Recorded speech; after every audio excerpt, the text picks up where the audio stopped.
I'm sure it's the new system. All right. We'll call the meeting to order and get started. Welcome, everyone. Happy to see everybody here. Sometimes we don't have many people sitting out there smiling at us. So that's, I know, it's great. It's more than one or two. Welcome. We have, hear me twice. Yeah. I feel like you're in stereo. I do. I am. All right, we good, Stacy? Yes, ma'am. Okay. So, first up is to consider our meeting minutes from our May 9th meeting. So, I'll take a motion and or comments if there are issues, changes needed. I'll move to approve. I'll second. All right, we've got a motion and a second. Any discussion?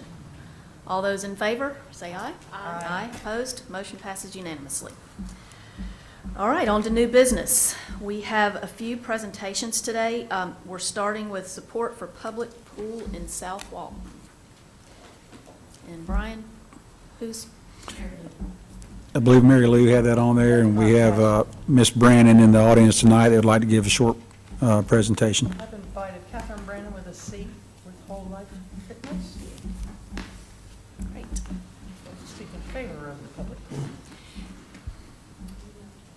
And anyone that's here from the public that wants to speak today, when you come up to the mic, please tell us your name and spell your last name for Stacy so we can get everything recorded accurately. Thank you. Yes. It's a little bit tricky too. Just hold the button. There you go. Got it. Okay. Hello. I am Catherine Brannon, Brannon. I moved here in 1999, and my husband and I started a title company. And I had no idea that I was going to have the pleasure of getting to meet Mary Lou Maris, because he begged me to do this title company with him. I was a pediatric nurse. I taught pediatric nursing at Memphis. And in the summertime, I taught swimming every summer. 400 to 500 children swimming every summer. We moved here on a lark in 1999 because my husband thought that we could start a title company. We had 2 children at Ole Miss, and an 8th grader and a 4th grader. And no, I got here, we got here, and there was no money, and there was not really a big title company started, so I helped him start a title company. So many of you knew me as a title agent and doing all kinds of crazy businesses with the title company. It is doing awesome. Our son runs it now. We have 9 offices across the Panhandle. In that, I got to meet Mary Lou Maris. I became a big supporter of Mary Lou Maris. She is a lot like my one daughter, Brooke, who is a visionary. She sees vision for what's going to happen. Mary Lou Maris told me that she wanted Gulf Place to be on the map. I've already called her twice and thanked her for, okay, we're here. Gulf Place is on the map, okay? We're lots of people in Gulf Place now, okay? So all of us have visions. I got here in '99, and my real passion was teaching children and infants and families swimming. I personally believe it's a life skill, and God gives us all a couple really cool attributes. I can teach anybody to swim. Baby, adult, you name it. Because even the adults never learn to blow bubbles correctly. So my old company was called Blowing Bubbles, okay? Fast forward here, my daughter comes to me in 2014 and says, Mom, please go back to teach swimming. Let's do this together. Let's start Whole Life Fitness. And we did, and we love it. We started the kickball league, and I teach swimming in the summertime. And then we do the kickball league, and we do all this craziness, and it's so much fun. It's doing great. But my passion really is teaching swimming, and I've watched this. I moved here in '99, and I come here, and there's no pool, nowhere to teach, nothing. And we didn't have any money to build a pool. So fast forward to 2014. So Brooke and I start doing tons of research, tons of it. We wanted to build a pool, our own private pool. But we didn't have $3 million, okay? That's what it's gonna, I can tell you, I know what it's gonna take, because my husband was a city attorney. We built a facility in the city of Germantown, and the city did it, okay? They lasted a good 15 years with the city doing it, and then they had to get in some private ownership, okay? So Brooke and I went back and we researched all of this. I have all of it. So I'm here to tell you that it's my passion because I want to teach, and it's a life skill. We can have soccer, you can play ballet, you can play basketball, you can play the piano. But if you get thrown in the water and you don't know how to swim, you don't make it past 30 seconds. You don't make it. That's the one thing that our computers, our technology, nothing has changed, and I say this constantly to parents and to the children. It's the same timeline. If you drowned in 2000 or in 1800s, it's the same timeline today. And we have too many people here that have either been able to afford a lovely home that has a pool in their backyard, or a lovely community that has a pool in their yard, or they don't have one at all, right? There's just really those three. And then, even though they've got a pool, there's nobody to teach them. I am the only certified teacher in South Walton. You can call American Red Cross and ask them. The fire department has theirs that they have, and I love theirs, and I try really hard to get the children ready for their junior lifeguard program, and I'm all for it. My problem with the junior lifeguard program is they basically turn around to an 11 or 12-year-old and say to them, swim any way you can, 200 yards out and back. They don't care how you get there. You just go. You can dog paddle. You can do anything you want. You don't really have to swim it. You don't even have to put your face in the beach. And you can come back and you can stay in the class. That is not swimming. Swimming is learning truly how to get across the water correctly. And that's what we don't have that here. We don't have it on any level. And we've got to figure out a way to do it. I know how we can do it. We need a lot of money from somebody, whether it's from the county, the TDC, or private industry. I think we could probably get enough private industry behind it eventually, because we've had so many people for the 20 years I've been here constantly saying to me, why don't we have a pool? Why don't we have a pool? Why am I begging? I'm begging the people of St. Joe to let me in there, to please let me in there, and to please let me have other people come in from the community. They finally agreed to let me do it, and the only reason why they did was, you want to know why? I taught their children at Seaside, and their kids at Seaside, this is 12, 13, 14-year-olds, couldn't swim. I mean, they could not get across the pool. And I'm like, so I went back to their daddies and said, hey, and their moms, hey, they really can't swim. You just think they do, because they can dog paddle. That's not really swimming effectively. And because I was at Seaside, they could choose, if they didn't want to swim, because they didn't know how to, that they could write a book report on it. And I'm like, are you kidding me? Okay, right, so enough of that. But everybody with me on this? We need this. This is something that we need. I'm here to help you figure that out somehow or another. But I know we can do this together. This is how this community recognizes me today. This is my main passion today, and this is how they recognize me. I want you to know I was here. My goal is to get one of these in every single home of this county, because these are important. And if you will please look at the last one. My daughter challenged me when she first said to me, Mom, you don't understand, these parents are different today. And I said, oh no, Brooke, honey, pumpkin, this is swimming. Swimming hadn't changed a bit. It's changed. Our parents today and our grandparents today, we are 24/7 on our cell phones. You may not sit at a pool with your cell phone and watch your children swim around in a puddle jumper. That is not learning how to swim. Okay? John, you with me on that? It's also dangerous. Yes. It's extremely, okay, I'm done. But thank you. We will get this figured out. Thank you. So it sounds, let me just be clear, Ms. Brannon, Yes. before you step away, that you really have two asks, it sounds like. That I'm guessing this would just be for any pool, and you'd love to see it distributed Oh. into rental properties, which Oh, is yeah. probably the only thing that we could control, we meaning the county. Right. And then, of course, there's the much bigger and more expensive issue of needing a public pool in South Walton. Right. So, And I know this is the Tourist Development Council. I understand that part. well, we're a But- committee of it, yes. Yeah, a committee of it. But the reality is, I gave up a lesson today for a private lesson I was supposed to be teaching to a family from New York. I had a family from New York this morning. I teach so many tourist families now, because I've been doing this for 5 years now. So now I'm on Google. If you Google South Walton swim teacher, I'm it, so that's why I come up. So that's why they call me. So I've got all kinds of tourists, and mainly it's grandparents that bought the home that has the pool in the backyard. The grandkids are coming in town, and they don't know what to do with them. Does that make sense? Yeah. So we need the tap, and like, for instance, we have the triathlon here, and there's nowhere in South Walton to practice.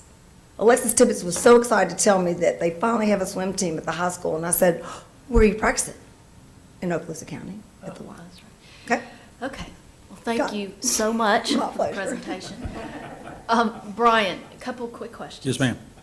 Is there an easy way that we could get this or something like it that the TDC might sanction? I'm assuming it would need to be branded Yeah. into rental managers and property owners' hands? I think we could do it the same way we do other published literature we have at our visitor center, where we make it available for people to come pick up, and then Lisa, with our Partners Relations Department, could take copies around with her and offer it up. So yes, there is a way to do it. Is that something I don't the know if we council would need to brand it. approve? Pardon me? Is that something the council would need to approve? I don't think so.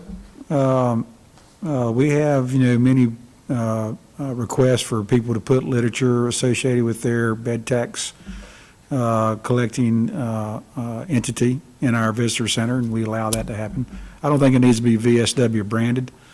And I think it's a good idea, and it could be another piece of information that, like you say, ultimately it's up to the bed tax collector, renter, property manager, whatever, to put it in their unit and make it as a useful tool.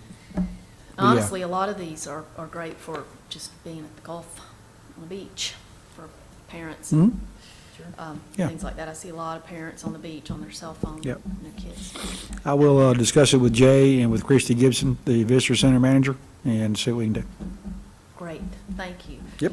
On the subject of the pool, do you know, Brian, of any plans to build a public pool in South Walton? So the golf garden property that was discussed at the previous BCC meeting, it's got many uses that it could be used for. Some sort of gymnasium, some sort of amphitheater, green space, pool, and all that. It's in the very preliminary discussions. I don't know if y'all were at the meeting or watched the meeting, but, it's very preliminary on that. I think we've received some direction to start some sort of due diligence on it. I wouldn't say due diligence, but feasibility on it. And so that, I think, is the only movement we have right now.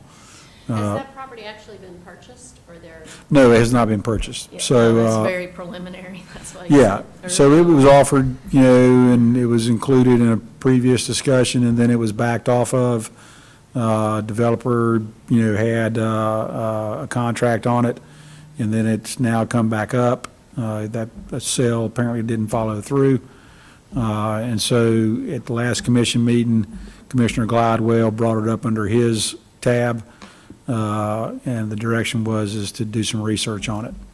So the developer was actually in the meeting and made some points of why it could be beneficial to the county. They would like to sell a portion of it, not the whole thing. And then there's other considerations that have to be done with FDOT and lights and through streets and all that, so. But that is the only thing that I know about right now. There was some discussion at the new sports park, but I don't think that's had any traction at all. Is there room for future expansion that could incorporate a pool? I'm not real familiar with the layout of that property. That's all been handled by Public Works. TDC's had no involvement in it, and but certainly I'm sure we can find some plans, and would that be a good place? I don't see why not. It's a recreation center.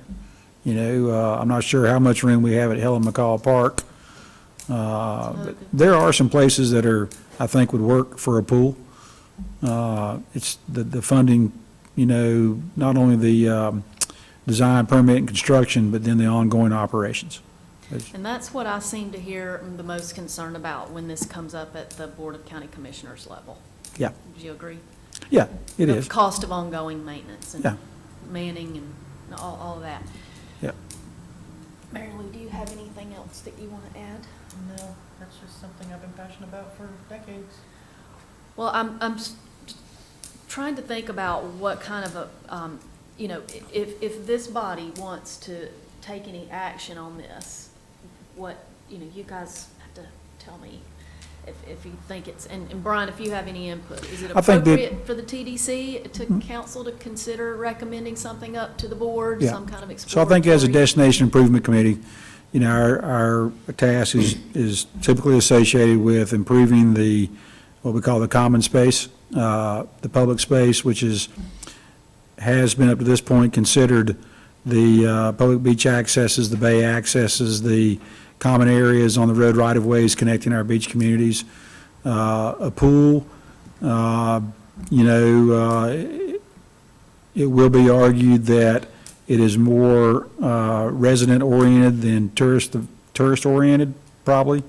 And then, so we get into the issue of funding for it, because the state statute for tourist development councils has very specific items it can be spent on. I think as a destination improvement body that you could offer up a resolution in support of a public pool, you know, because, you know, maybe our task of destination improvement goes beyond just tourist-related items. Maybe it's quality of life for all South Walton. So I think it would be in the form of a resolution of support. Does anybody have any thoughts about that?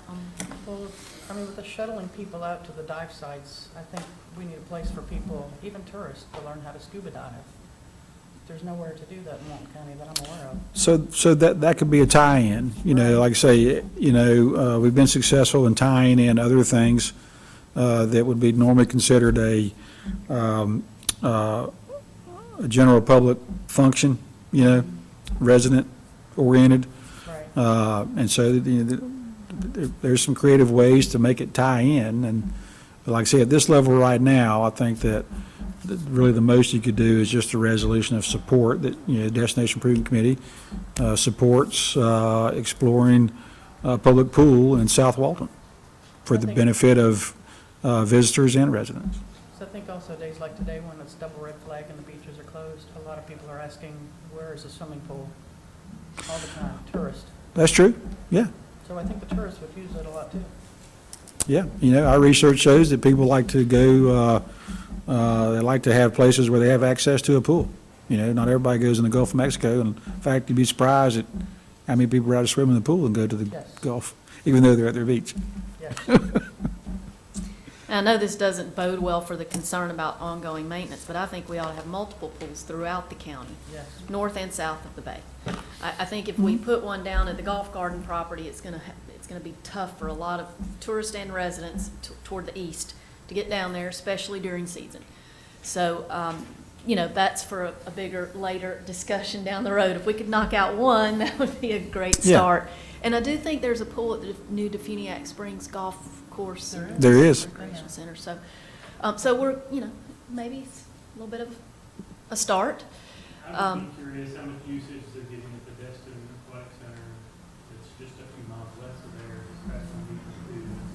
Would it be feasible based on what kind of response they've had? I helped the YMCA. It took us 10 years to get that pool built in Destin. And then it flopped, and now it's back, but I don't live anymore, so I don't know how active it is. I have no idea. I don't know either. Yeah, I We'd think have to that find would out. be a good gauge of how feasible it would be, what kind of uses they're getting and things like that as well, so.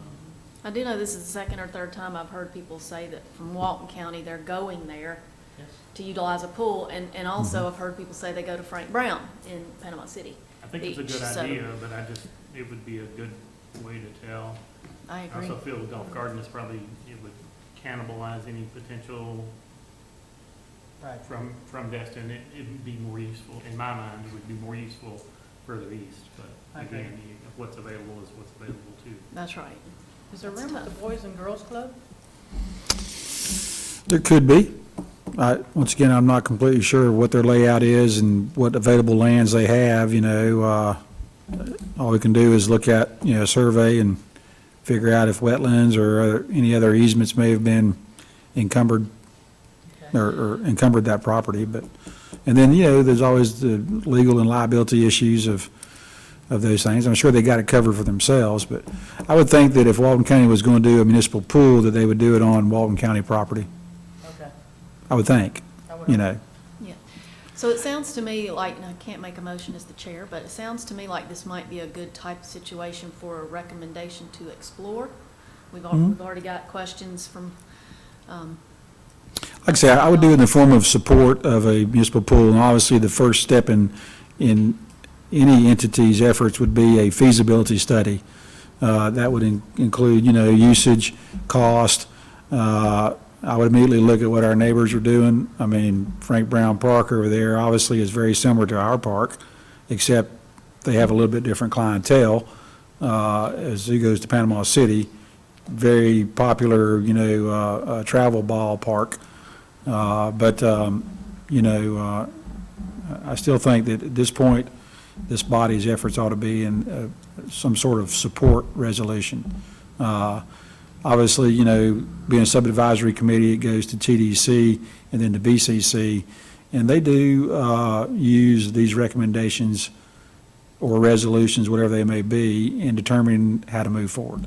And so, I'd like to make a motion that we move forward with a recommendation for a public pool in Walton County. what do you want to designate south?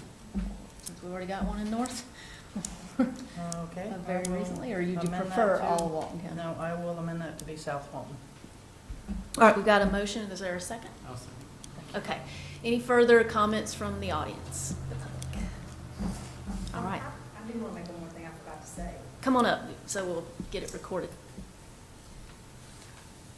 I now teach a lot of the pediatrician and OBGYN young families. And I was alarmed when one of the pediatricians and an OB that I had in the same class told me that we have between 6 and 8 near drownings presented to our ER a week. A week, okay? And I said, no, not our baby heart. I'm talking about, they said, no, ours. The big one has, Pensacola has 10 to 12. And so, again, please don't misunderstand me, but we know where we live. We live in a tourist town.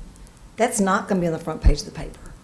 If Sandestin has a child that has to be rescued and goes to the hospital just to be checked out, the child's fine, it's not going to be in the paper, and they're not going to tell you about it, right?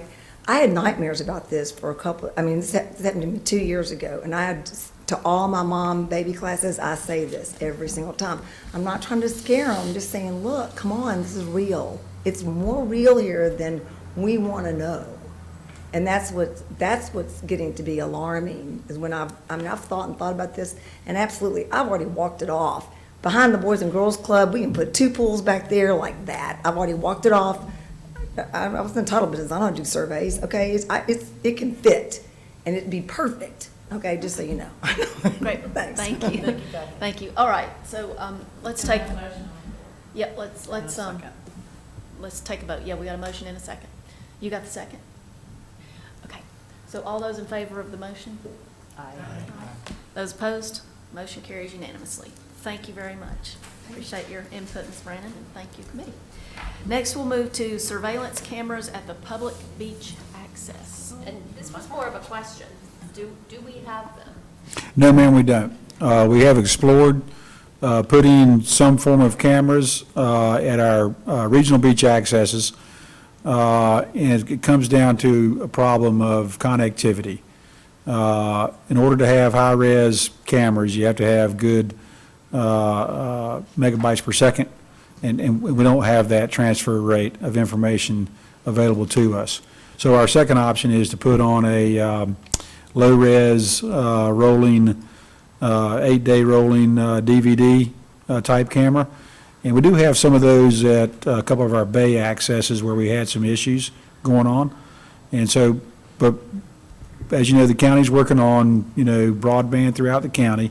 And as South Walton gets more people here, and the providers of high-speed internet understand more of our need, we're kind of waiting on that. Because what we'd like to have is cameras that people can, high-res cameras that other people can tab into, look and see, as well as that we can use to look and see is that. So that's where we are with it.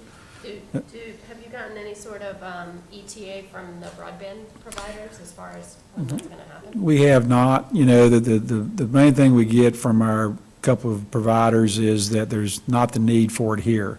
Well, I think that's a inaccurate assessment of it, but as the need gets here, they'll do it, and then we'll do it. Right now, we don't have a whole lot of issues at our regional beach accesses that are in the form of vandalism or security issues. Certainly, there may be some that we may not be aware of, but like vandalism and stuff like that, it's very low on the beach. The ones we had on the bay were at Cessna Park and at Legion Park, and those are both kind of hangouts for local people that like to hang out late at night and fish.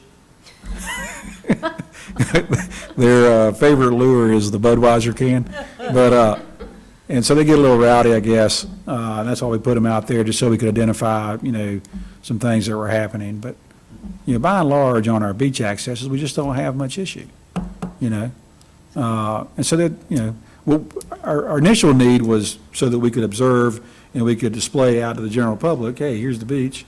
You want to check beach conditions at Ed Walton, tap into Ed Walton VSW Beach Cam. So were there concerns that brought this up? Well, being a turtle watch person, I go to the beach access very early in the morning, Mhm. and normally I'm there by myself. But on 4th of July weekend, obviously that was a little bit different. Yep. And so my first thought was, well, if anything happens, at least, there's a camera. And I looked around, I'm like, no, there's not a camera. I don't see Yeah. one. So you just have general security concerns? Well, yeah, and it's just more of like a common sense situation if anything ever did happen. And we're Yeah. like, no, we don't have any cameras. Yeah, it's in discussion. We would like to wait to where we can get streaming cameras that have good high res that, do more than just security, but also offer a benefit of people that want to enjoy a beautiful beach scene, while they're working. Wouldn't that be nice? Yeah. Rest assured, though, that the properties on both sides of it have cameras and are watching you. Oh, yeah. That's true. I am That could confident probably that be was the case. absconded if it ever needs. It may not be high res, but. It was Yeah. a question. I appreciate the response. Thank you. Anything else? You good? Okay. Next, we have Alaqua Unleashed Dog Park. I believe we have some folks here to make some presentation. Hello. Hello. Hey, Lori. How we Welcome. doing? How are you? I'm excited to be here. I brought notes. I normally don't, but I had so much I wanted to tell you that I don't want to forget about anything. Are we ready? Okay. So thank you for the time today. I'm Laurie Hood, the founder of Alaqua Animal Refuge in Freeport, Florida. I wanted to go through a little bit for those of you who don't know, and I assume most of you are very familiar with our organization, but I just wanted to go through some points about the history of Alaqua and about the history of Alaqua in Walton County. So Alaqua was created because 12 years ago, I found out that Walton County animals had no animal control shelter to go to. They were being picked up by the hundreds a month. They were being transported to a facility in Chipley, Florida that was a holding facility for 5 counties without shelters. And it was 100% euthanasia result. They were all being euthanized because of lack of a place to go. This facility was not open to the public, and our county did not have an adoption plan in place. It gives me chills even to this day. So Alaqua was born. We immediately came in, we went to the commissioners, we said, we want the opportunity to keep some of our county animals in our county and adopt them out. So we took on partial contract, we took on as many animals as we could take. I had some personal property across the street from my home. I turned it into a makeshift shelter. It's one of those things that, you build it, they will come. Animals started coming by the hundreds, thrown over our fences. People stepped up to help. That was 20,000 animals ago. And we have grown into one of the top facilities in the United States. Purina named us the top shelter in Florida. We have changed legislation across the board in the state of Florida, and now in D.C. I'm the new state director for a political action committee out of D.C. Super excited about that. I mean, we are really putting Alaqua, Freeport, Florida, and Walton County on the map. So, we've done great things. We know what can be done. We know the passion behind people and the people that love their animals. So just now, we do zero advertising. We don't put out that we're open to the public. We don't put out that you can come and walk through the facility. Yet we have over 1,000 visitors come in during our 5 open hours a day every month.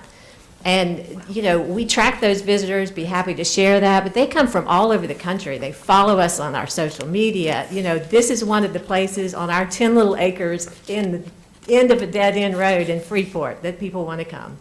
So we are taking on a brand new endeavor. We are building on 100 acres of land. It is something that is going to be absolutely a tourist destination.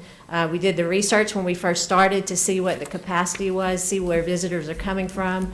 I call them bad zoos because it's zoos that I feel do not do animals justice at all. We are doing some wildlife rehabilitation sanctuary on this facility as well.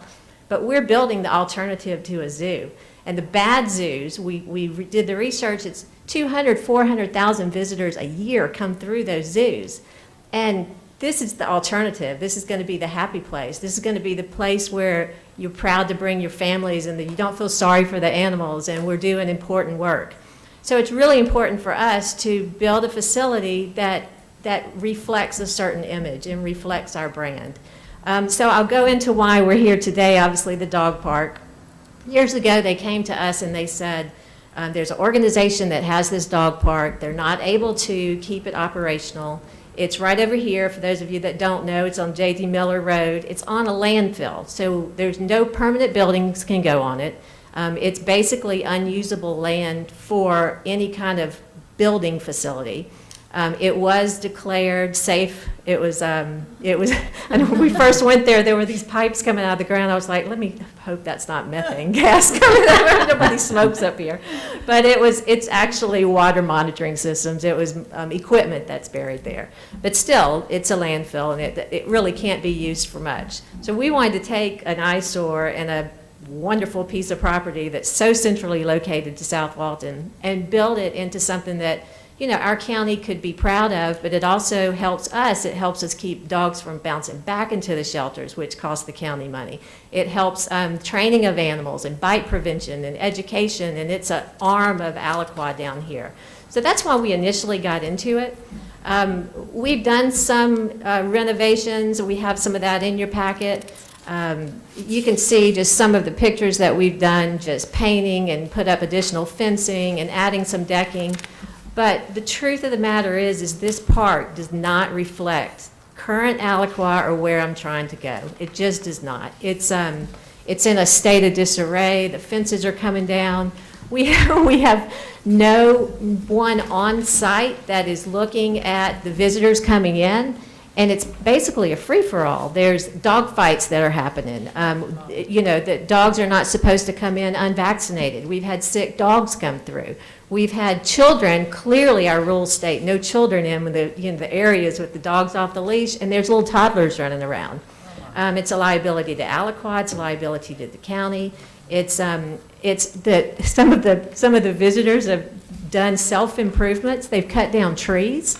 They've taken the fence and put in their own gates so they don't have to walk the lawn. I mean, it's unbelievable.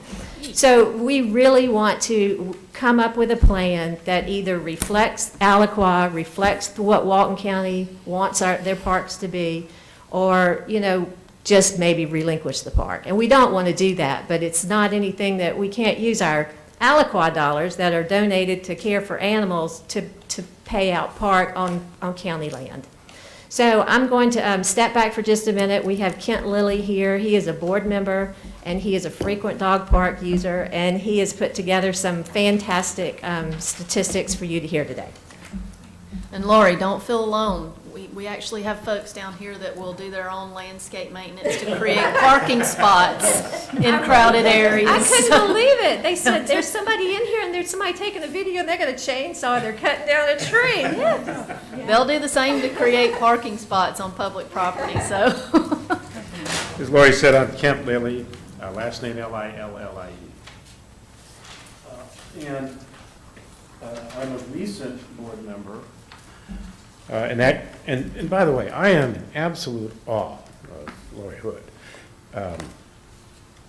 I've been, as most of us have, we've been aware of what she's done at Alaqua. She's done that out of her magnificent self and her purpose. And it's a wonderful place. If you haven't been up there, go there. It's a peaceful, loving place. It's just great. I got involved because I was looking for something to do with my dog, my little Pomeranian, Stuart. And we eventually, after some obedience training, ended up at Alaqua Unleashed in agility training. And there's a section set aside for agility. If you've ever been over there, you've seen it. And our dog, Stuart, really turned out to be great at agility. And we spent a lot of time there, except when it rained, because the whole area gets wet. And the park becomes virtually unusable, hotter than heck in the summer. There's no shade, there's no bathroom, there's no cold water to drink. And it's not reflective of, as Lori said, of the county and or of the TDC. And coincidentally, I ran into my old friend Joe Capers, who's here as the chairman of the board, and I said, we have to do something about this park. He said, well, come on, let's see what we can do. And we met and we talked, and it became apparent that Alaqua, under its current condition, really shouldn't be involved. It's a liability to them. And it's certainly not an enhancement for the county or the TDC. And so we started trying to quantify the number of visitors. We've got one board here of out-of-state plates. And this wasn't a project among a bunch of us. It's everyone I was in this area, or Joe was, we just stopped and take pictures of out-of-state plates. And we have 5 or 6 boards we could have put up like that. We have a lot of visitors. And because, as we know, it's not being promoted really by Alaqua, the county, or TDC, I guess they're getting there by word of mouth or experience. There are 39 parks presently in the county, 39. We know there's a new sports park being built. There's one up just north of the Mid-Bay Bridge here that's being built. There's 2 pocket parks being built. There'll be 43 parks to serve the owners of the county. But dogs aren't allowed in those parks, other than service dogs. They're not allowed.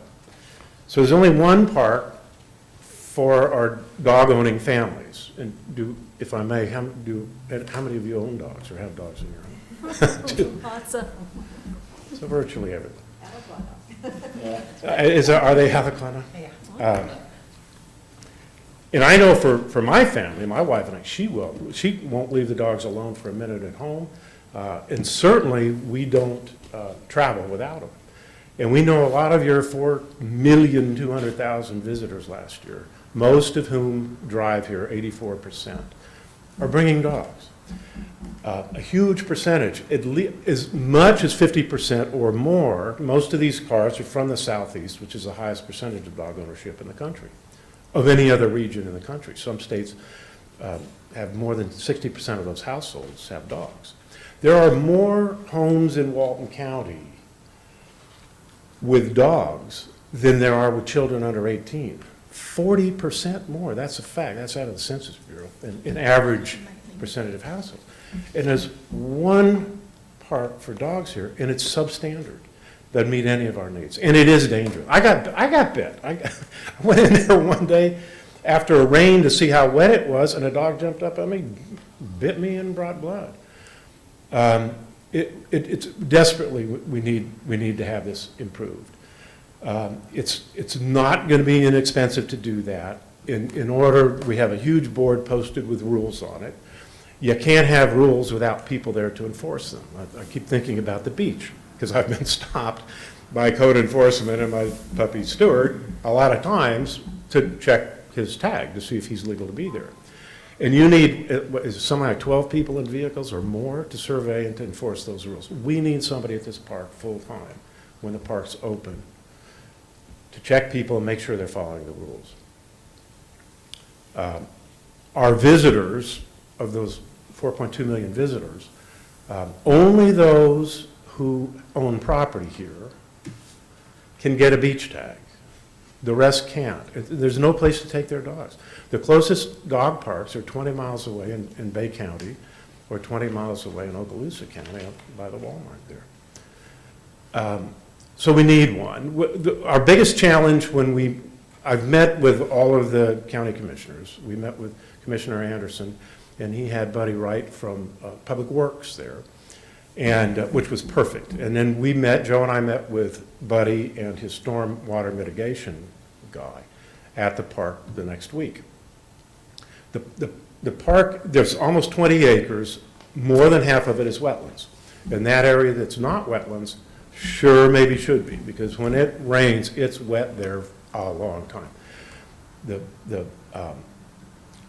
So the first thing when we said, okay, this isn't serving our needs, and the first thing the stormwater guy said for the county is, the county, we cannot afford to divert this water. There's not that kind of money in our budget to channel this water. Oh God, is there another piece of property? No.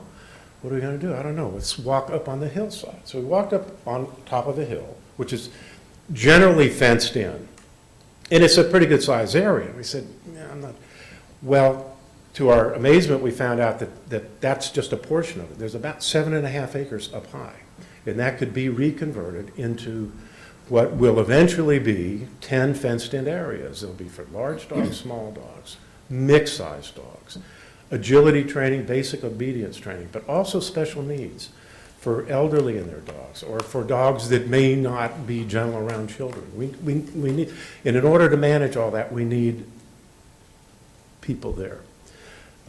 Our financial pro formas show that on average, what we've done is say that the park would be open 12 hours a day, on average, every day of the year. And we put the cost of having a full-time employee there, plus backup help, because they need breaks and they need, you can't work 12 hours a day, and need relief. And so the bulk of the budget is in human resources and the systems to support those people. We need a central point of entry. We need to quantify, we need to register everybody who brings their dogs in.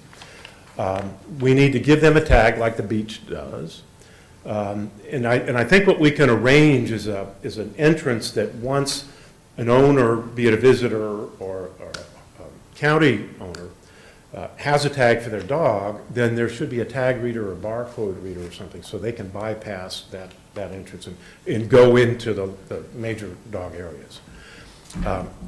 So we're here to throw ourselves on the mercy of the court. The commissioners seem very supportive. We need them in this partnership, this three-way partnership. We need them to do the infrastructure work. And it's not substantial, but it's not inexpensive. We want to have paved parking lot. We need bathrooms desperately. We need better fencing. We need a facility to house those people. And we would like to have not just the dog areas. We'd like to have a section now that we could, down in the lower part, that we could hardscape and put in multi-use for people and people by themselves, maybe a food truck or food service, big screen video where we could do animal movies one night a month or something and bring people in, or bands to raise money or whatever. So it's not just dogs and their people and not just unleashed, so that we have leashed people. There's a trail, in the dog park, it's only about 1,000 yards away there. And that the property backs up into Northwest State campus there. And there's a nice little nature trail there. And Stuart and I walked that trail. We thought, wouldn't it be great to tie into that trail and extend it through the dog park and have a leashed area that folks could take their dogs on walks. So that's what we're here to ask you to do, is to support that mission. We're asking the county to do the infrastructure work. The general cost of that could be as high as $250,000, could be. If they use county labor, prison labor, that could come down. We're asking the TDC to fund annual operating costs, which will be at least $150,000 a year. Alaqua will contribute everything else. Management oversight will contribute. I've got a list of things. It's in that packet. But we're going to need a lot of capital startup. We're going to need a computer. We're going to need HVAC building. We're going to need internet connections. We're going to need security cameras and lights and a video screen, office furniture. All of those things, Alaqua is committing that we'll raise the financing to do that. And remember that we're not a for-profit company or business. We can't create more widgets to sell to generate more income. Every dollar that's going to be spent on the Unleashed Dog Park is a dollar Lori doesn't have for her primary mission up north. We think we can sell some sponsorships. We think the agility training generates a little bit of money. We have some other revenue generating ideas. But our commitment is that if the TDC can fund that annual operating expense of $150,000 a year, that Alaqua will backstop any additional expense if that's going to be necessary into the future.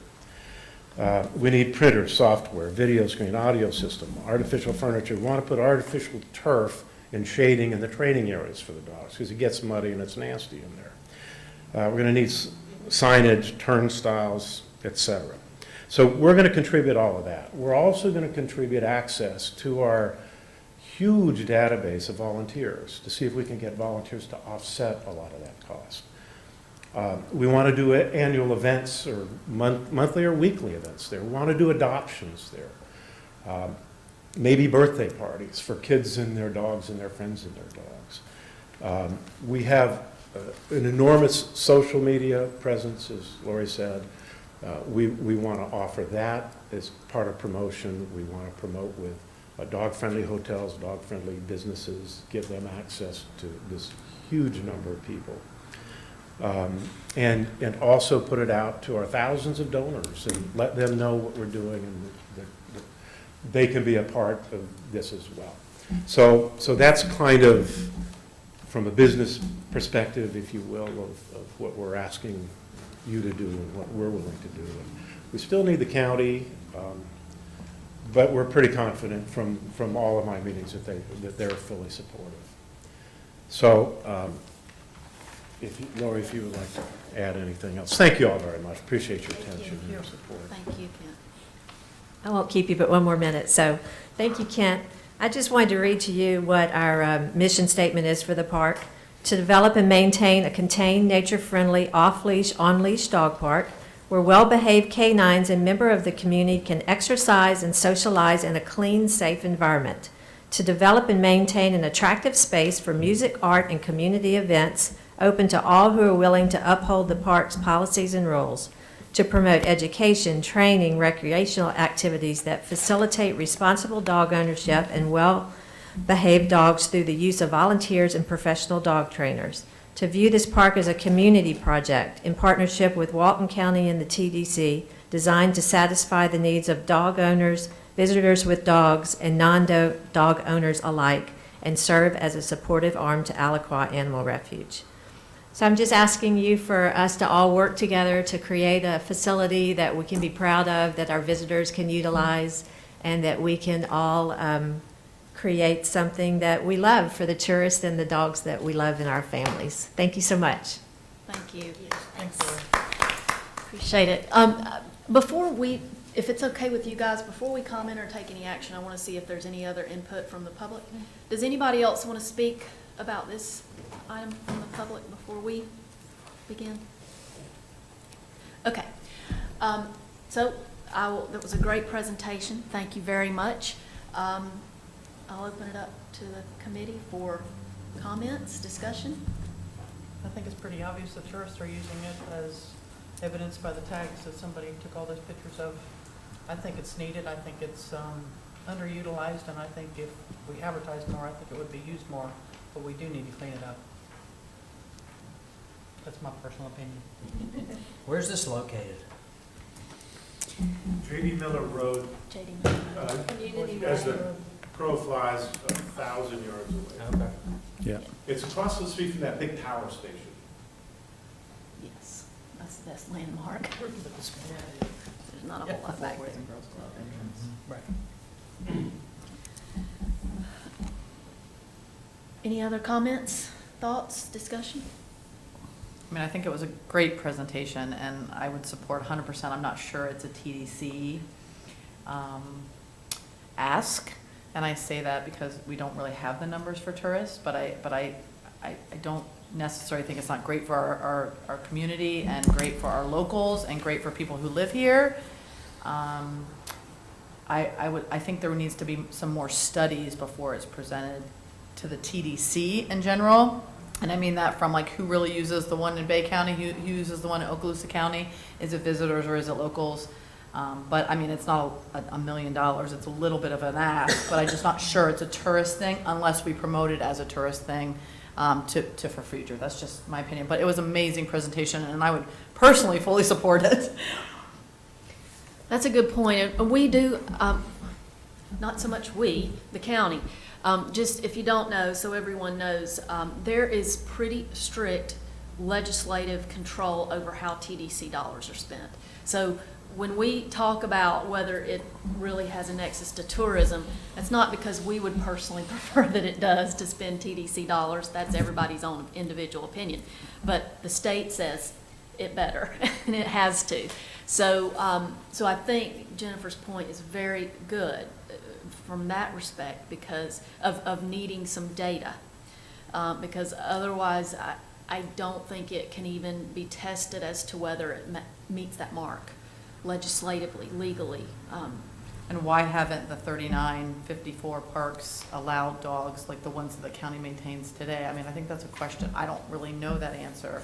So, I mean, we haven't really tested it. So I think that's, And that's what the TDC will ask. And I think, yes. yeah. And I don't think that, I don't know this to be the case, but going back to what Kent was saying, the importance of manning the park, when you bring dogs into a public space, you have to be, there has to be some control. And Lord knows we need control over people. We certainly need it over animals. And so I think that might be one of the reasons why that it has not been allowed in other parks. Mm-hmm. This would require, you know, that, and that's what's driving this budget, this proposed budget. So. And I guess the question that I would have, and I don't know anything about it, but I'm assuming that the dogs that are trained for agility, there's some sort of events that happen around that, like contests and stuff, and so if that created a tourism attraction. There are, I had that in my notes.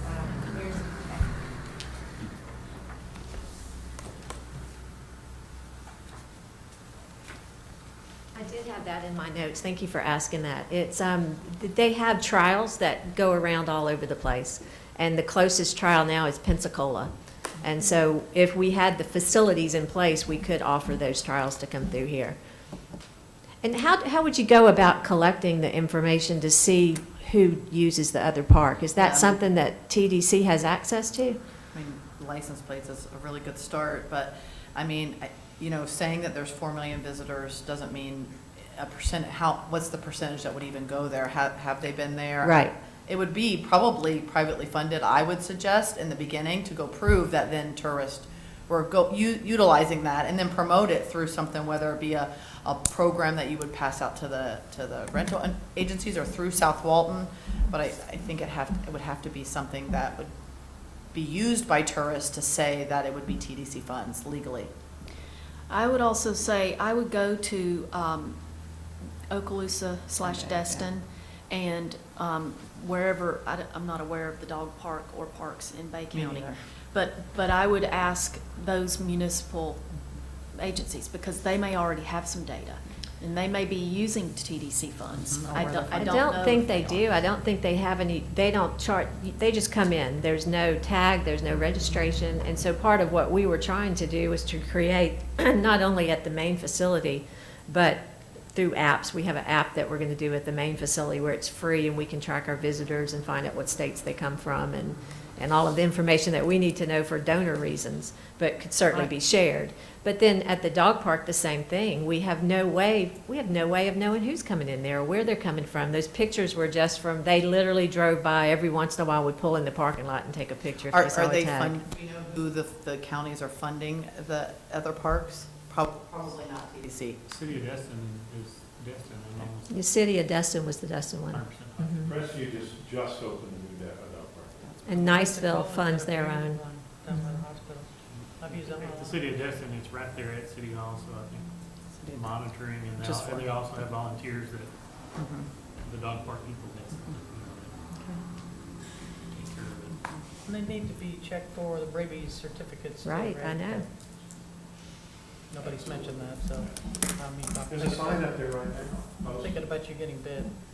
There's a sign posted. There's a sign. As we speak, Yes. it said, if you're the person that had this dog that bit me the other day, please let me know if it is vaccinated. Yeah, we took a picture of it. It was bad. And, you know, it's like time is of the essence for us because we're in the midst of this, I'm trying to raise $15 million for this project. I just got $1 million matching grant, which is amazing. And so we're $3 or $4 million in, but I've still got that remaining, you know, and we're not in our public phase yet. So as soon as we hit that public phase, people are going to look at what we have our hands on outside of here. And if they see that park, I just hate to think that they don't know that we have plans to improve it. Right. And you hate to improve it too much because the county owns it. And if they decide to stop the contract or whatever, we put in all these funds and our fencing is now on county land. You know what I'm saying? Yep. So you have to be careful with it. So that's why we were trying to put together this partnership because it was kind of equal parts of everybody involved, trying to make sure we have a place that you can promote for tourists to come and you can promote to say, you know, we know you love your dog, bring them on vacation with you. You know, it's a family vacation for Fido too, you know, one of those type things. But we have not advertised that because it's just not up to our standards. So it's kind of, It's chicken and the egg. It is. Because you really wouldn't want to promote it right now. And we also have a little bit of a chicken and the egg issue here with funding because you really don't want to fund the operations without funding the infrastructure improvements, and you kind of don't want to fund the infrastructure improvements until you have the operations funded. Yeah. So it's a challenge at this moment. I And feel that's- that it is and that's why I not asked you, insurmountable though. Dependent Right. on the county's willingness to build it using infrastructure. Yes, yes. Can I ask a few nitpicky questions just to prepare you for potential questions later? These are not big deals, but I personally think this will get a lot of scrutiny. So Okay. I want to kind of, I'm not that concerned about the answers to these questions, but I think they're good to prepare for. On your budget, as everybody goes straight to the money, I am the biggest animal lover on the face of this earth, and my mind went straight to the money, Okay. just because I know how things work. So I'm noticing under your expenses, outside services expenses go down if you do this part, redo it and get it where it needs to be. Is that being redistributed under administration expenses? Can Is I that- introduce Taylor? And I have to say too that Cliff from Dewberry was scheduled to be here today with all of the budgetary numbers for the county, and he had emergency and had to cancel. So his whole portion of our project was a lot of the budgetary, maybe not this, but Taylor can answer that question. Okay, great. Hi, Taylor. Hey, I'm Taylor Hood, H-O-O-D, Director of Operations at Alaqua Animal Refuge. And you said the outside services went down. Well, that, I think I don't have it in front of me, but outside services, do you have that? Yeah. Yes. So yes, outside services went, as you see right down there, lead to repairs and maintenance. Okay, So that's where that ended up, as far as the difference there. and like I said, feeling a little bit silly bringing up these other dollar amounts because really clearly the personnel expense is driving this budget, which is not a surprise. But there are questions that you could get. Also, in your personnel expense, are you factoring in an offset from volunteer participation? Yes, we are, but you have to have at least one person on property at all times for 12 hours. So you're actually reducing you meaning Alaqua, is reducing the cost of operations by incorporating your volunteer base. You can. Is she okay to that speak button from there on? to that mic if we turn it on? These mics are a little ornery. I was just going to say, if you can only imagine, if you've got one person working in the check-in area, and there's a dog fight on the top, they can't leave the check-in area. So we anticipate there always has to be at least one volunteer for the paid staff person at any given time, and ideally more. I mean, as you know, Yes. we have over 500 volunteers now at Alaqua that are active. That means they've been active in the last 3 months. And just the dog walkers in the morning, it's, a dozen people. It's just, it's multiple groups. And I hate to say it, but still we lose volunteers, his wife being one of them. She doesn't want to come volunteer at the refuge because she thinks it's going to depress her and she'll want to take home everything, yet she wants to volunteer. And there's people down here that feel the same way. So we feel like we'll create a volunteer special team that will come in and, take pride in the park and be the little moderators and walk around and check it, and kids groups coming in to clean and do modifications, that sort of thing. So the figures that we put out are strictly for the paid staff. So my point there being, since I have the answer, is that that's actually a direct dollar offset to what it would cost to operate the park. That's a benefit of Alaqua's volunteer base. Yes, it would be more than this if we did not have the volunteers. But on a second note, you can't have a $9 an hour person in there. You have to have somebody that is comfortable dealing with some confrontational humans. I'm the one that gets all the complaint calls now with the altercations and the Right. disease, but you also have to have somebody that understands animals. And so that person, doubt. you have to have a little more skilled individual in that position. Definitely. I don't disagree at all. Okay, I think that was really it. Clearly, repairs and maintenance becomes a bigger issue, but that's even needed today, so this would put some structure around the maintenance of it ongoing. That was all I had. Not a lot, just a little bit. That was easy. Yep, yeah. Anybody else have any thoughts? I'm with Jennifer, I just feel like it's a stretch, or it's hard, the kind of the proof of the impact for the Tourism Development Council and Tourism Development Council funds to do anything with it. It would be great if the county would support, we're not talking a huge amount, but again, I'm not in charge of that budget either, so. Do you know what percentage of your guests bring their dogs with them? Not as many as we would like, and that's because there's a lot of associations that don't allow pets.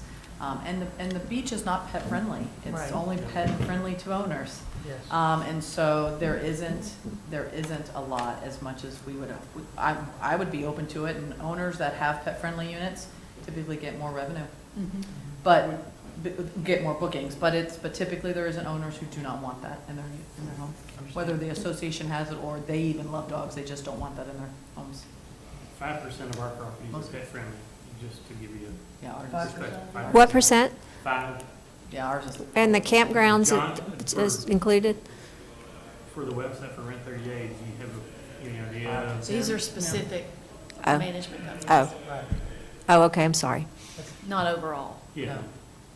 I don't have a clue what the overall numbers would be. Do you, Brian? don't think I do not. don't And know I if don't you track believe- that at all. I don't believe in our research, I don't believe in our research that we do through Phillips Company that we. I think 5% is it's quite rare, and we've put together some dog-friendly Walton County press releases before. And it's a difficult proposition to make because, you know, while there are a lot of restaurants that are, you know, open to you bringing your dog, and there are a lot of shopping centers where you can take your dog, and we can make the argument. The truth is there aren't a lot of places that will let you come and stay with your dog. But to Laurie's point, more and more into the future, people are not going to travel without their dogs, and I think that demand is going to convince people to start allowing some dogs in their accommodations. I agree with that. Thank I you. already can't do it, don't want to do it, but can't because of medical issues. So, I also wonder if there might be a potential, clearly there's a concern about the nexus with tourism and TDC dollars being spent, but I think also clearly we know that some tourists are using it. So already, and it's not being promoted and it's not in good condition. So I wonder if maybe this could be something that would be partially funded, the operations partially funded by TDC dollars, and that might be a better bar to try to meet. It's probably an attorney question. That's something to consider too. No, not you. But Not that you. would- That would be a Clay question, I would guess. You play one on TV, but only. I'm forced into that position a lot, but I'm not one. And you don't get paid for it. Yeah. I think the board needs to either, make a motion and take a vote or not on it. And then I don't think you need to set a dollar amount, or you can in that motion or you cannot in that motion agree to the 150 or say a lesser amount or whatever. A motion may just be that you're in support of some funding to be determined. As to me, it looks like that there's a lot that has to come together. Like you said, do you commit to operations if you're not sure about infrastructure, vice versa, and all that. So And that's all going to meet at the Board of County Commissioners. it will. The lawyer question will get answered at the TDC meeting. When it gets there, Clay will give us a long, detailed answer about it. And it comes back to the tie-in of can it be connected to tourism use. I think there's a healthy argument with your grassroots effort with tags. Certainly, I would explore other, like I said before, explore other entities that have them and just see if they have research on it. They may have a mechanism, they've done some surveys, and I would probably start some of my own research. Be glad to put you in touch with the company that does our research Okay. for us. That would be And they can do quick surveys where they sample visitors to our area, and it can be a very detailed question, a pointed question. Do you travel with your animal? Do you take your animal to a dog park? Okay. And Or would you? Or would you? yeah, or would you if you knew about it or it was available? One of our great concerns is that we're coming up on the county's fiscal year and Mhm. budgeting process. And we're trying to get this through as quickly as we can, or we're going to have to wait probably for another annual. I'll be honest with you, we had our first budget hearing Monday, and that starts the process where it's hard to change. This funding would probably come out of a reserve count, which we do have money in. Is that plat fees or is that a whole separate? Well, so that's a different part of our, of the county's budget. So plat fees are, For the infrastructure. right. So I can't speak to those, but TDC funded monies would more than likely, at this point, would be taken out of a reserve account of one or another that we have. And then we have some monies, in different areas that, not necessarily earmarked, but generally earmarked. See what I'm saying? But that, at this point, I hate to say it like this, but we've sort of missed this budget year as far as a line item. There's a possibility. I mean, the budget hadn't been voted on, but we've been through the first meeting where There's been a general explanation of department dollar amounts, and then moving forward, those typically don't get changed. If they do, they get reduced. Not necessarily added to. Not saying it can't happen, but By the way, I sort of feel compelled to mention that there's sort of a dog park competition starting around the country for cities and to attract tourists. And right now, Austin, Texas gets the prize because they're building a $16 million indoor dog park. You got Louisville, it's got 7 dog parks all connected. So it is absolutely a promotional benefit for the TDC to attract. Well, and I'm sorry, I just wanted to know, is there any negotiation that we can do where we provide the names and places, locations of tourists once we get that open? I'm sure would be a requirement of the TDC, but what if we did something where we did the same at our main facility with people coming in? I mean, is there some way that we can build on that and cross-promote and? And do you mean base your justification to some extent on the? Or just as a numbers here? bonus, just to say that that's what our intentions would be, or does it make a difference? I think if you could show a lot of visitors were coming to Alaqua already, then I think common sense would tell you that more visitors would come to the area down here. Yeah, we've got that. And vice Because versa. proximity. So I think. We've got that on a daily basis. Provide some data. That can't hurt, Lori. Okay. yeah.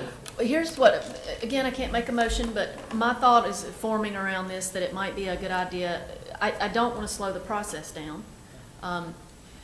Unfortunately, I don't want to create work for you all, but I think it might be, some might be necessary. I think that if we stick with a general recommendation, like Brian said, that sort of keeps you moving to the next, when's the next TDC Advisory Council meeting? The next meeting is August 6th. So you have a little less than a month Yeah. if you wanted to hit that meeting, and I would say the sooner the better.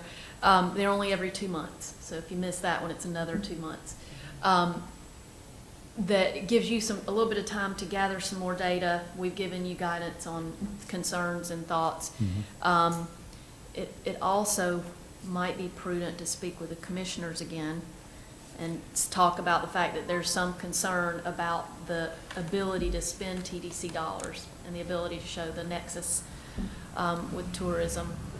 And I absolutely plan to do that if we get a thumbs up to start that process tomorrow, if I can. And, but I was hoping I could take some specific amount and say, okay, the Right. TDC Tourist Improvement Committee is willing to commit this much if the county will commit this much and if Alaqua. And that's kind of tough for us. We're such a entry-level advisory body that all of that's going to get worked out at the TDC Advisory Council level, and we also don't have the benefit of the attorney advising us, so I think that makes that a little bit, unfortunately, challenging for us. But a general support, resolution of support would be helpful. I'd like to make a motion that we do just that. Move it forward. So, Stacy, can you pull a motion from that, or do you need more detail? What are you saying? I was asking, is that enough detail for you, or do you need more detail to formulate a motion than that? To support moving forward with what? Yeah, that's, Supporting, Yeah. We're supporting the Alaqua Unleashed Dog Park improvements. well, improvements, and I think you'd have to say operational funding. Yes, operational funding. That's what they're asking. And I so move. Do we have a second? I will second. Thank you. Kelly?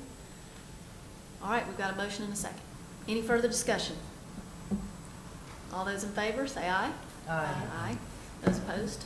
I say no. Okay, so Jennifer has the name. All right, I so don't think they're gonna approve it. passes. And so, you know, Jennifer, No. You didn't say who it was to, who you're asking support from. Can I get a assume you're copy of saying that the TDC. motion? You can email it to me or whatever. Yeah. Not until it's approved Sorry. in the minutes? Yeah. I'm not going to. I love it. Thank you. Thank you all. Thank you all. Thank you. A lot of time and attention. And can I make a couple of comments, just more general about this, but more general? Two things. First of all, we've had twice today, which is interesting, where we've heard of people going to our neighboring counties to access amenities instead of being able to access them right here at home. To me, that is a pretty loud statement. Yeah. So, so I think while it's not necessarily the TDC's responsibility at all times to provide all those amenities, I'm not saying that. This is more of a general statement about the situation in the county. So that's interesting, and I'm not trying to be critical. It's just glaring. I can't help but bring it up and reiterate it. And then I also would say that, and get a little mushy here, but you know, I do believe strongly that how a community, a state, a country, a city, whomever, treats their animals speaks volumes about the character of that community. And so providing facilities for people and their pets is a big part of that. And it's a big void that we don't have anything like that in this county. So I hope, whether it's the TDC dollars or not, that we as a county can find a way to make this happen. And I personally think we need a lot more than one in the overall county. Thank you all very much. Thank you.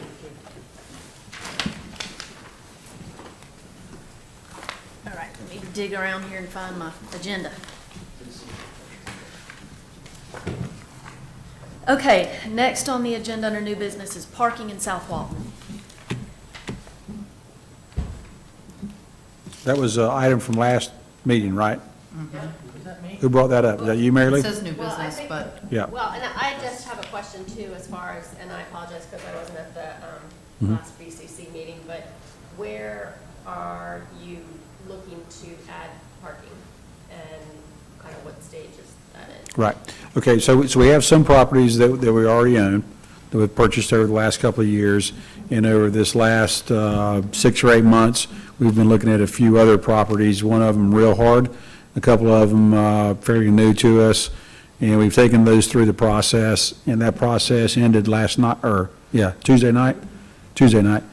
The property that we were looking at across from our new Dune Allen Regional Beach Access, the BCC decided not to move forward with it. Few different concerns by different BCC members. The end was a 3-2 vote.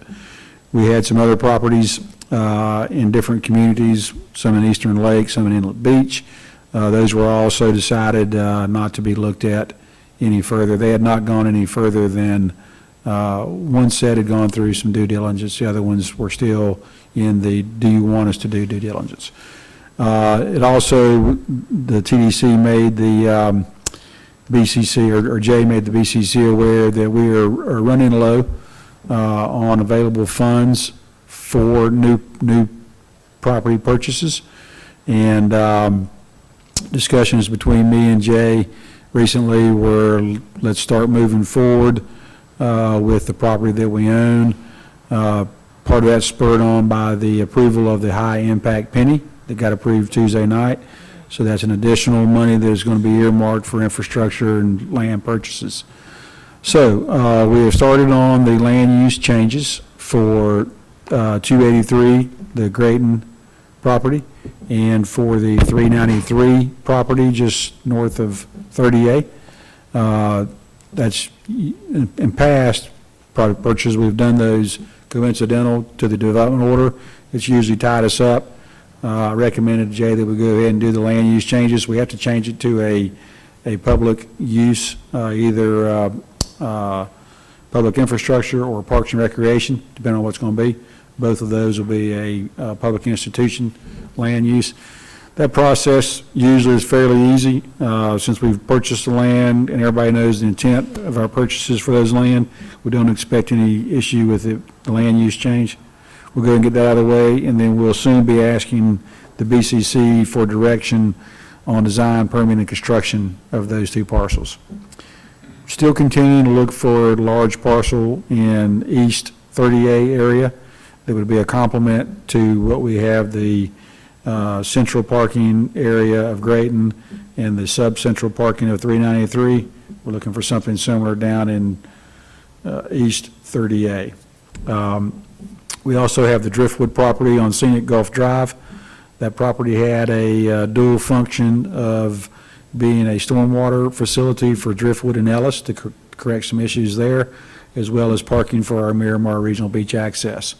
Still working through a few things with Public Works on stormwater, and some of that's tied to the new golf garden issue. That's slightly on hold, and so we're, like I say, slightly on hold on that. So that's where we are with parking in general. I think it's become obvious that small parking in residential areas is not the most palatable thing definitely for the residents in that community, and it may not be the best thing for us to be looking. But we're looking for property that is suitable. Thank you. Yep. He just said they said no. Okay. What was the question? But Eastern Lake, the community lit up Kelly and I this week. Yeah, so there was two sets of two that we were looking at. One of them in one of the set of two, we had negotiated a deal. I'm sorry, both of them we had negotiated deals for that. But there was a more attractive piece a little closer to the access. Unfortunately, in the middle of the meeting, the fellow that owned it jumped up and said, "Hey, I decided I don't want to sell it to you anymore." And so they bounced back, and then that received some grief. So, it's the TDC was following the BCC's mandate, go find us property for beach access and beach access parking. And we expected, as always, everybody wants something, they just don't want it in their neighborhood. And so we've realized now that trying to put small parking lots in neighborhoods may not be the best thing, but we'll assess each new opportunity, on that. And, we go through the process. We have both meetings, we have people have opportunity to talk, and, the BC makes appropriate decisions, I think the vetting process will be easier now.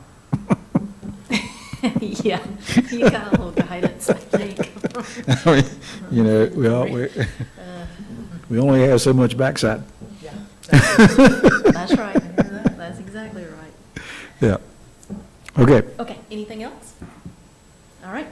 On to old business, we have reclaiming the coastal Dune Lakes deeded accesses. I'm assuming it's meant to be plural, or is that just one? No, that's accesses. Okay? Yep. And I'm betting that's you. That is me. I have gone to the Coastal Dune Lake Advisory Board. I know that Debbie Hurd is working with Brian. Yep. Yep. So that's where it's at. So Okay. it's being worked on. Yes. Right, so we know where these accesses are. They're typically deeded by plats of the, mostly what we call our older traditional beach neighborhoods. I don't think there's too many that are in jeopardy of being lost. Some of them have encroachment on them, in the form of, nothing permanent, I don't think, or that couldn't be moved without, ease. And so the next step is if we want to pursue it as a destination improvement committee, we probably need to make a resolution or pass a recommendation to move forward with, we would like to investigate and possibly open these up, Can I make that motion? Most certainly, as a committee member, you can make that motion to, and I would form it in the way of recommend to the TDC and subsequently to the BCC to explore opening and improving, maintaining coastal Dune Lake access points that were platted by deed to the Walton County public You got all of that? some form. Somebody got all that? Stacy did. Stacy, you She's rock. awesome. Yes. All right, we've got the motion. Is there a second before we discuss? I second. All right, we've got a motion and a second. Discussion. Reclaimed to who? Who wants to reclaim them? I think I read it in this packet, but it's not here, so I forgot. For the public. For the public. The Public neighbors on use. either side. Yeah. That's what I thought. I wanted to make sure that's Right. not in motion and I didn't No, understand right. that here. Yeah. The neighbors on either side have taken over. Private. And Yeah. you can't use them anymore, so we Yeah. need to open them back up. I thought I read that in the Yeah. original. I think the reclaiming is that a lot of these, have not been maintained, and so they're grown up. There is some encroachment from neighbors with various fences, racks, that may be parking cars on them. Mary Lou, what is the attitude of the Coastal Dune Lake Advisory Board? Are they aware? I mean, I know Debbie, we sort of started working on it, but she hadn't got back with me on, She hasn't gotten back with me either. okay. Yeah, I'm supposed to have a meeting with her, but then I kind of tried to fly. That'd be a good thing for y'all to have on your next advisory meeting, Okay, is a discussion about that. okay. Because certainly it's going to take the support of the Coastal Dune Lake Advisory Board. Well, I brought it up on that board 5 years ago, Yeah, so they've been working on it. yeah, And I was the one that dug all the plats up, right, yeah. through all the books. I would, like I said, I would have, some kind of action from them in support, Well, because that's going to be the first question is Coastal Dune Lake Advisory Board aware of this, and are they in support of it? that's where it started. Yeah, Yeah, okay. I can tell you that's where it But started. you gotta have some kind of formal expression of that. It would be nice, I would think, this committee can go ahead and support it, obviously, but when it gets to the final decision-making point, it would be very nice that the Coastal Dune Lake Advisory Board has said, yes, we are in support of this, Okay, and would like for it to happen. okay. Someone probably show up to the DC to say that. or- Yeah. Yeah, most definitely. Because I can tell you right now, it's going to be controversial, okay? But- It is. But I think they need to be, they'll have questions. Yeah, yeah.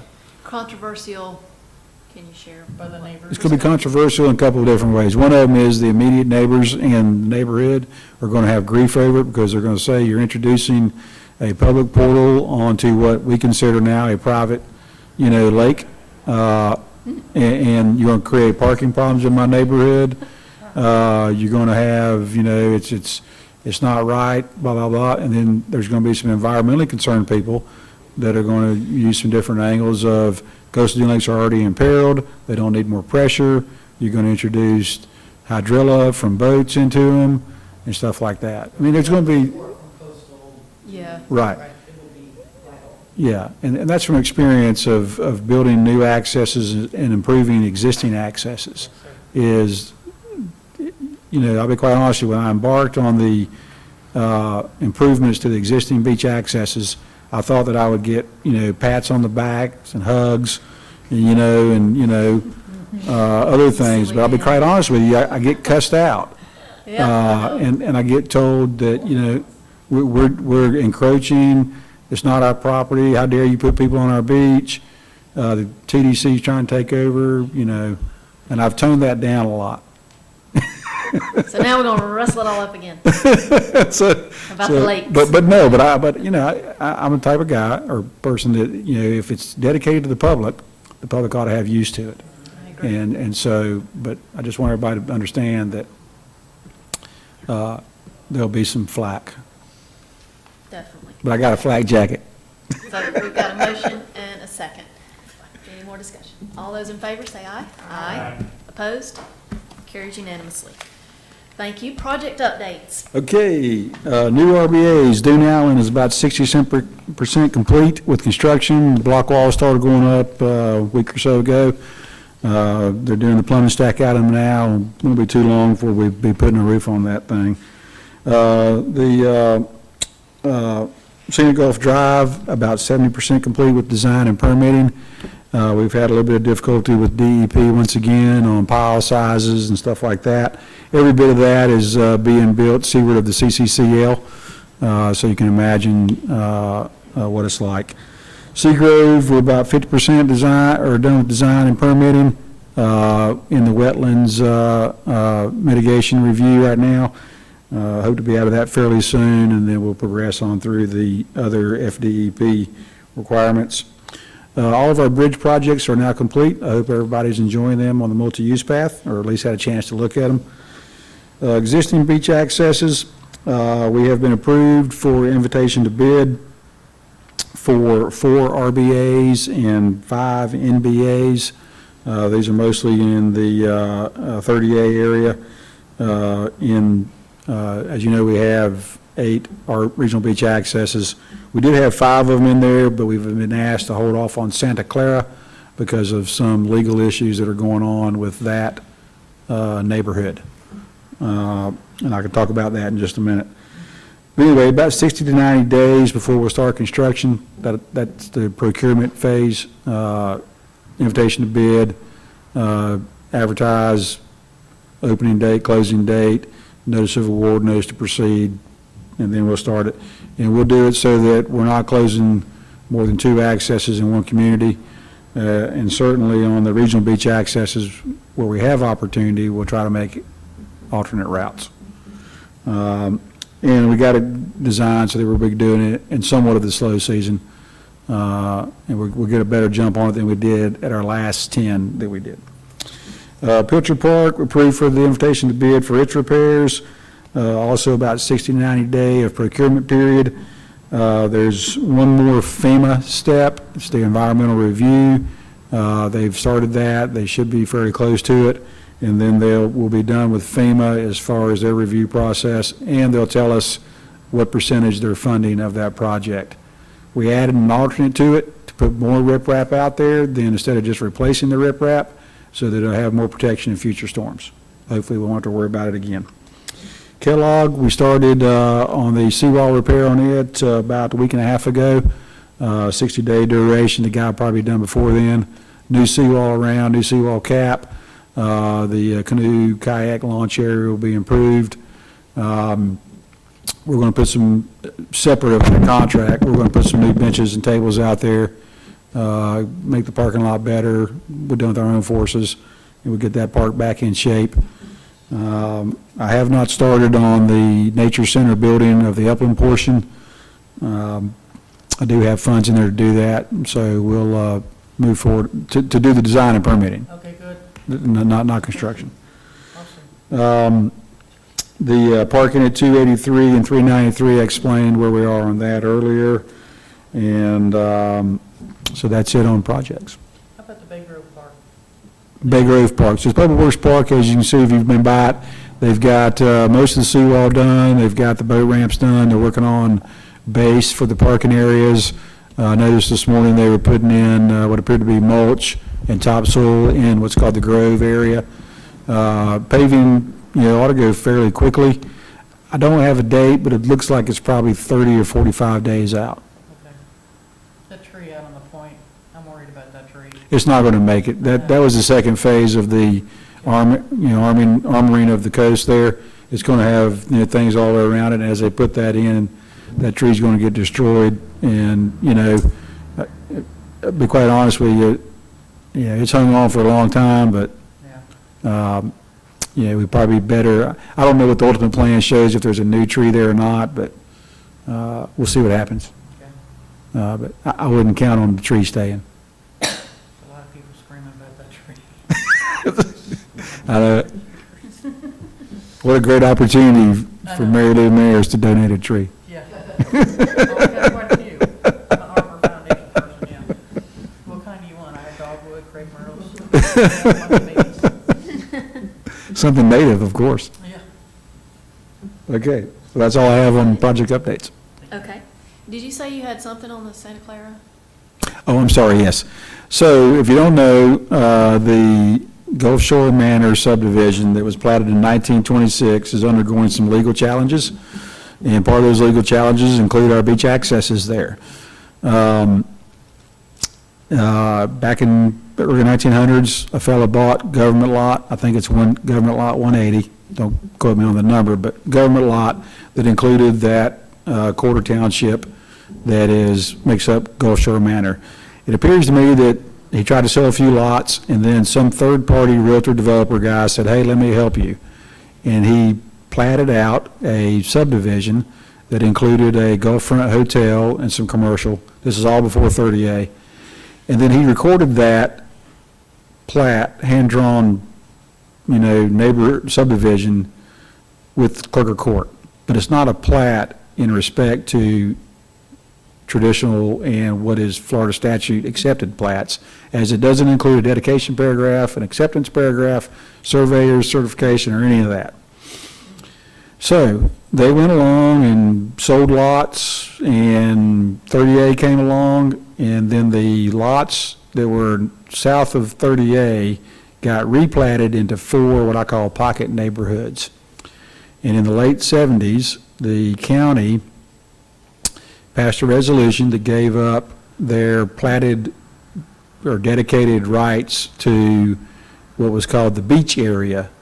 So in that original plat, they had a thing called Gulf Shore Manor Bathing Beach, and it indicates an area landward of the dune system. And then there's also an area called Beach, which is obviously seaward of the dune system. Resolution 78-16, county gave up rights that were dedicated to that beach area. A subsequent judgment in 1993 by Judge Remington restored the Gulf Shore Manor residents' rights to the beach area. Okay? But since then, those neighbors, or those neighborhoods, those 4 pocket neighborhoods have either gained quiet title to the bathing beach area, and in some cases, the beach area, and in some cases, there's structures built on what's called the bathing beach area. And so there is a suit out there by a law firm representing heirs to the original owner of the government lot, claiming those unsold lots in the neighborhood and the areas that had been dedicated to the public. Or they hadn't been dedicated, it was just assumed they were public, but since there was never a dedication paragraph, that's their claim, is that the county never had rights to it. And so they have a lawsuit apparently about it. So that will affect, obviously, San Juan, Santa Clara, Palaio. I don't think they have a leg to stand on because of the time that's passed, the other changes, you know, some of the research I've done. It appears that there was legal documentation and transference of property that created Santa Clara, and it's very similar to what was the hotel roundabout. Its road configuration. San Juan and Palaio are built on the road right-of-ways. And so there's a lot of things in play, you know. When did the county accept the road right-of-ways? How did they accept the road right-of-ways? You know, how did we build, you know, a major regional beach access on property we didn't own? Stuff like that. And then there's also a lawsuit by some people in those neighborhoods asking to be exempt from the customary use claim. So the dispute of the county's ownership of the beach access is separate and distinct from the customary use case? It is. Okay. It is. Do we have any sort of anticipated timeframe how long that's going to take to get resolved? Which one? Customary use? Not you, the other one. The customary use or the other one? The other one. I don't know. You know, it's burdens on them. You know, I mean, this is a law firm that is representing heirs to property that was purchased and sold in the 1920s through the 1950s. I personally don't know how they ever came up with the heirs to the property, to be honest with you. Find those people. God. Do what? How'd they even find those people? I don't know. You know, I don't know. Yeah. But, so those are some of the challenges in that neighborhood beach access. I've informed the legal department that Santa Clara is not critical right now, that the access, the boardwalk, but it's close to critical. And we may want to reconsider not doing it here in the near future. I mean, I don't know if y'all have been on it lately, but it moves around a lot if you want to shake it around. And it's been patched and repaired for 10 years, and it's lost dune structure under the pilings that, you know, so pilings that were, you know, 10 feet out of the dune are now, you know, 15 to 20 feet out of the dune. And as you have more unsupported length, your axial strength becomes less. So that's what's going on with that one. Woohoo, more fun.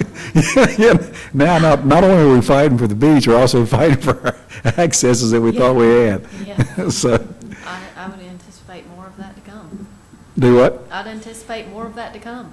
I do too. Anybody that Monkey can see, possibly monkey dream do. up a claim seems to be, I do. You know, we have about a dozen accesses on easements, and I expect that may be a challenge in the future. yep. You know, we've worked on this permitting effort to try to establish, you know, ownership relationship of all these, and, you know, personally, that's how we came up with it. A lot of them are on easements. You know, the guy that did all this a long time ago was smart. It's almost, I wish there would have been more of an effort to make sure we had claim to it, you know, through whatever, so that we weren't disputing ownership, you know. Differently. So Okay. that's the state of the beach accesses. Thank you, Brian. You betcha. And thanks for the project updates. Yes, thanks Yeah. for hanging in there.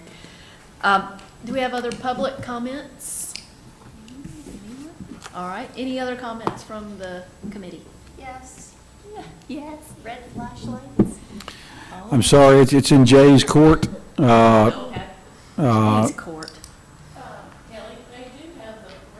Yeah, oh, no, I'm. No, Yeah, yeah, we- you know, Kelly had introduced a good idea, and I have followed up with Jay, and he said that he's working on it, but, you know, we have not produced any flashlights, and I will ask him once again tomorrow morning and say, let's make a decision on flashlights. And it's a good idea. You know, I think it's an opportunity for us to have another little knick-knack in the visitor center and possibly give out on the beach. We like knickknacks. You know, there's been some bad, you know, I don't know if y'all saw the paper last week or any of the social media, but there were some issues down in Miramar, people molesting turtles as they came up on the beach to nest. Yeah. Oh. And so, you know, we've all known that to make the turtle, you know, thing better is education. And we got to figure out a way to do that.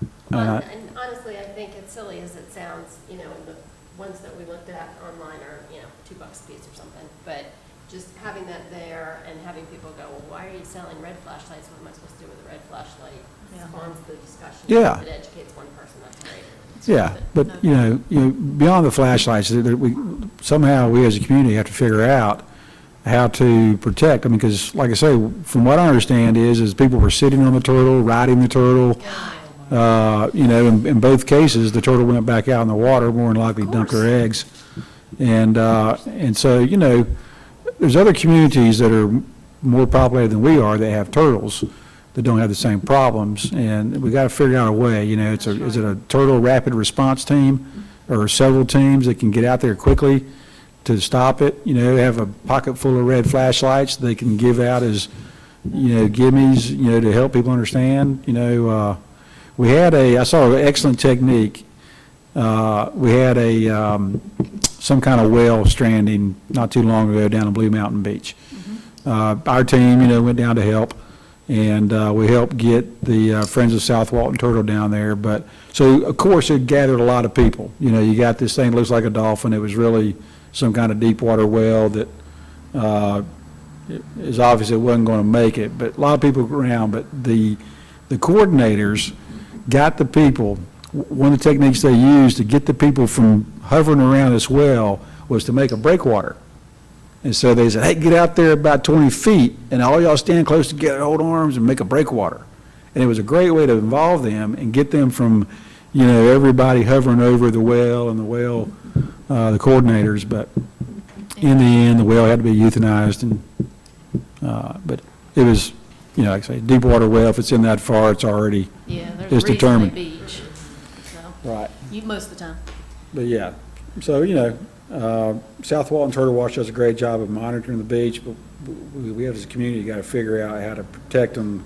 I agree. You know, there are some easy ways on the hatchlings, you know, because we know when the hatchlings are going to come out.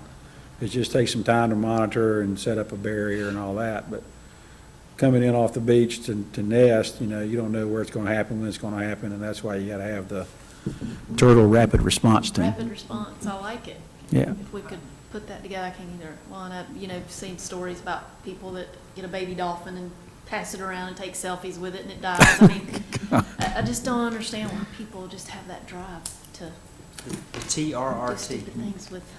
That's it. We'll have, we'll have uniforms that look like the Ninja Turtles. Yeah, they should have capes and hats, I think, actually. So, if y'all can indulge me just for a few minutes, I wanted to give you an update on the undergrounding utilities initiative.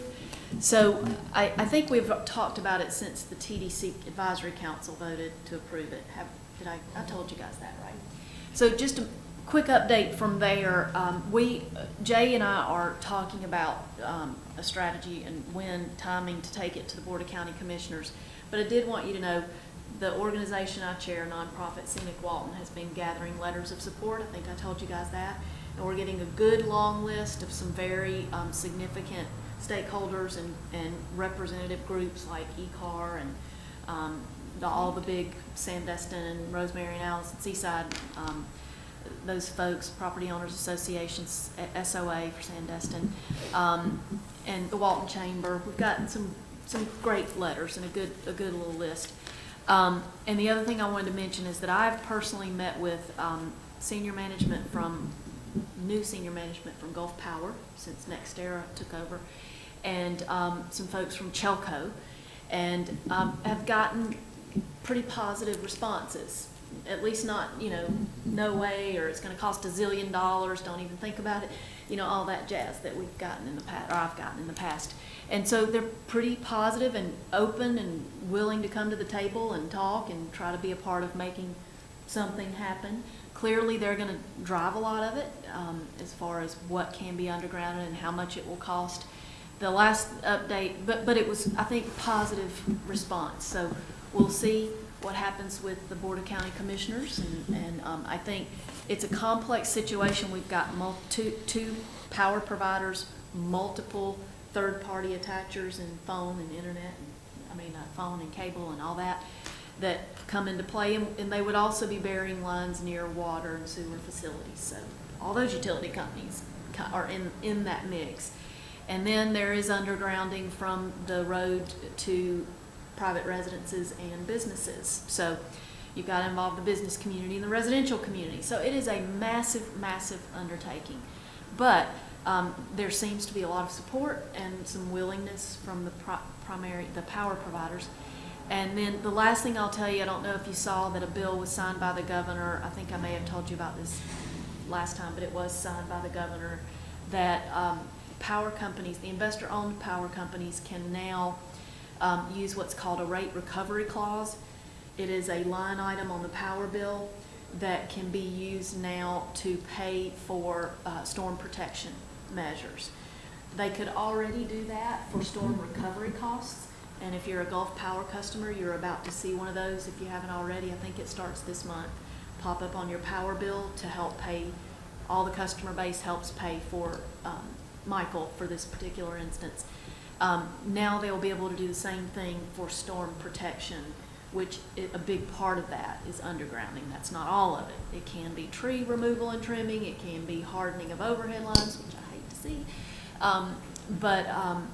versus undergrounding. I hate to see it in lieu of undergrounding. So the customers and ratepayers may not be thrilled about that, but it is reality now in Florida for the 4 investor-owned utility companies, and my feeling is that at least there will be some oversight of what those companies are charging for undergrounding facilities by the Public Service Commission, whereas up until now there hasn't been. And also, me as a ratepayer, I would rather pay once for storm hardening measures than 3 or 4 times over a 10 or 15 year period for every storm that hits in my power provider's territory. So, because I think undergrounding, it won't eliminate storm recovery costs, but it will drastically decrease it. So that's just a quick update. Thank you for indulging me. Is the chief still on our committee? Pardon me? Is the chief still on our committee? Yeah, the new one. Any Yeah. word about how the 4th of July went with them with fireworks on the beach? It was chaos. Of course. It looked like Seaside blew up all at once. From my side of the bay, it looked like there was professional fireworks all the way down the beach. I Yeah. can see 15 shows from my dog too, but it looked like Seaside Well, yeah. blew up. I didn't hear of any accidents like that, but, But, it was the usual, I'm sure everybody saw pictures on social media, but no, this year it was the most fireworks I've seen along the beach It's insane. since I've lived here. And it's professional grade fireworks. Later, you could pick them still up. Ugh. Yeah, I was picking up yeah, 25 of them on. yeah.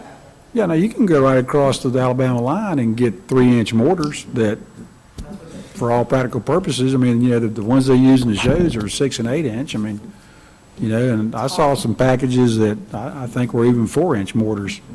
But I'm not kidding you. We had a little party on, north side of the bay on our little community point, and we sat there and watched all the fireworks, and usually we see, the ones at East Side and the ones at Sandestin, and then even a little bit further down. This time, I'm not kidding you, all the way down the beach, there was fireworks going off that were, flying, exploding fireworks. It was quite the show for us, but Yeah, it was. I was sitting there cringing, thinking, oh my God. Except to see Miramar just all the way around nice way. Did you see around the other way? I see. Yeah, that's right, you got a better bay view than I do. Fireworks are, I can't stand More them. than I've ever seen. No, if there's going to get a handle on it, it's going to have to be with law enforcement. So there is a code against fireworks, but there's also a Florida statute against the flying, exploding ones. But, I don't know if education will ever get people to not do it, and so it's going to take somebody that has arrest powers, because of the handful of incidents that we experienced with beach code enforcement, all of them had to involve the sheriff, because you're dealing with drunks, you're dealing with people that have been on the beach enjoying adult beverages, and, And they've also spent significant money on those fireworks. right, but, And they want to fire them off. yeah, but, in 2 instances, we got threatened to have our backsides kicked, and that we were just, security cops, we had no jurisdiction, blah, blah, this, and, it's just, like I say, we do what we can, but I think another part of it is everybody knows we're limited on where we can go now. And so, those areas where we can't get to, it's become, Challenging. lawless. I will tell you, I think that it is getting to a point where it warrants the same treatment that the sheriff's office does for spring break, say in Seaside, or, where they really have a huge presence. And I think we're there, and I think they ought to start doing that. Yeah. I mean, for New Year's and 4th of July, I've seen so many incredibly dangerous situations down there. I've seen a walkover catch on fire and burn up to the porch and almost catch the house on fire. I've seen the big mortars go horizontal versus up, and there are kids and dogs and adults everywhere in the line of fire. It's just amazing they haven't hit anybody yet. It's coming. We're very lucky that nobody has gotten injured that we know about. Or Yeah. killed. Yeah. Something's gonna happen if we don't get it. Somebody sent me a picture of their deck that had a hole in it about that big, where, I bet. and they haven't asked us to fix it yet, but, And the litter and the negative impact on wildlife of the explosions, Yeah. not to mention veterans and others with PTSD. I mean, that's a big deal. Mhm. That's a big deal. My son curls up like a baby. It's horrible to watch. Oh, yeah. It's so sad. It needs to stop. Yeah. So all that stuff comes down somewhere. I just hope that I can Yuck. conversation with them today. Litter. All right, anything else?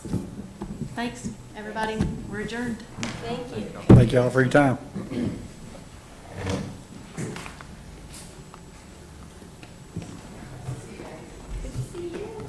Are y'all quickly Such a communicating our activities? Are y'all quickly communicating